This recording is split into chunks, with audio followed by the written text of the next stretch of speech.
Halo teman-teman semuanya, menurut saya sebagai pribadi, beberapa teman-teman muslim yang mengatasnamakan diri sebagai apologet Islam, ini sudah kelewatan batas.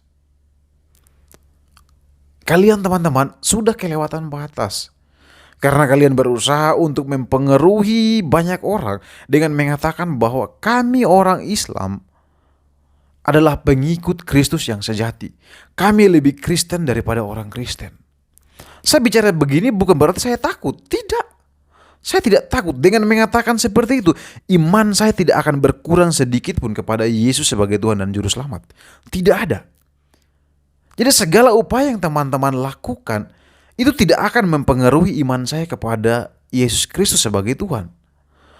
Tapi yang saya komentari adalah jangan membuat kegaduhan. Karena orang Kristen dan orang Islam itu memiliki pedoman hidup yang berbeda. Kami, pedoman hidup kami adalah Alkitab, teman-teman Al-Quran. Dan di dalam Alkitab dan Al-Quran memberikan informasi yang jelas-jelas jauh berbeda. Jadi dasar kita berbeda. Karena itu jangan teman-teman sama-samakan. Jangan teman-teman merasa lebih Kristen daripada orang Kristen. Kan ini kan sebuah tindakan yang mengakibatkan kegaduhan. Ini tidak boleh. Ini seharusnya dihentikan. Alkitab kami teman-teman berbeda dengan Al-Quran. Ya kan? Kami mengimani apa yang disampaikan oleh Alkitab. Dan teman-teman mengimani apa yang disampaikan oleh Al-Quran. Ya udah, stop sampai di situ. Jangan membenturkan keduanya. Karena tidak akan ada titik temunya. Teman-teman mengatakan bahwa teman-teman adalah orang Kristen yang sejati, pengikut Kristus yang sejati, lebih Kristen daripada orang Kristen. Lalu timbullah pertanyaan, apakah teman-teman sudah dibaptis karena teman-teman mengaku pengikut Kristus yang sejati? Ada aja saja jawaban mereka. Mereka menjawab bahwa, kami dibaptis 5 kali sehari. Nah, mereka dibaptis 5 kali sehari. Yang dimaksudkan adalah mereka wudhu 5 kali sehari katanya.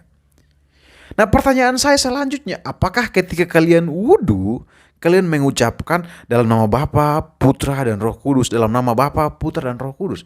Apakah setiap hari kalian mengucapkan seperti itu? Tentu tidak, teman-teman. Teman-teman muslim tidak mungkin melakukan hal itu. Ketika wudhu dan mengucapkan dalam nama Bapa, Putra, dan Roh Kudus. Dalam nama Bapa, Putra, dan Roh Kudus. Saya yakin teman-teman tidak melakukan itu.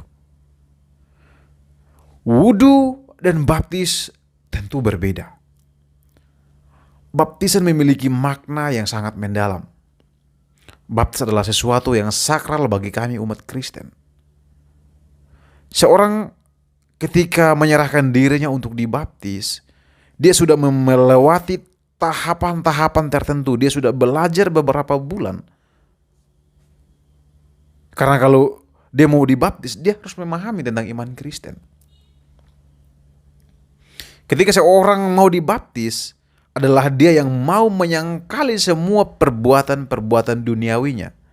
Semua perbuatan-perbuatan yang tidak berkenan kepada Allah. Selanjutnya, dia harus mengakui segala dosa-dosanya tersebut.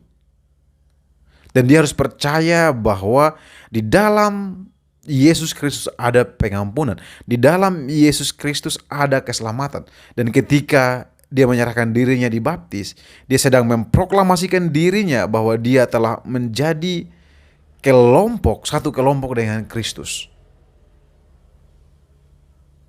Jadi dalam sekali makna dari baptisan itu, teman-teman. Tidak sembarangan.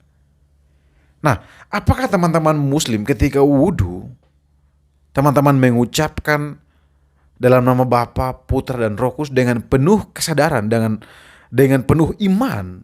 Apakah teman-teman melakukan hal itu? Dan pertanyaan selanjutnya, apakah teman-teman percaya bahwa Yesus Kristus adalah satu-satunya jalan ke surga? Apakah teman-teman percaya bahwa Yesus Kristus adalah Tuhan dan Juru Selamat manusia? Tentu teman-teman akan menjawab, tidak, kami tidak percaya Yesus bisa menyelamatkan manusia. Kami tidak percaya Yesus adalah satu-satunya jalan ke surga. Kan tidak mungkin. Lalu kenapa teman-teman harus memaksakan diri untuk mengklaim bahwa kalian lebih Kristen daripada orang Kristen? Kalian adalah pengikut Kristus yang sejati. Jadi stop, hentikan semua ini. Jangan membuat kegaduhan. Jangan memecah belah kerukunan antar umat beragama yang sudah berlangsung selama ini. Baik teman-teman, sekian yang saya sampaikan. Tuhan Yesus memberkati kita semua.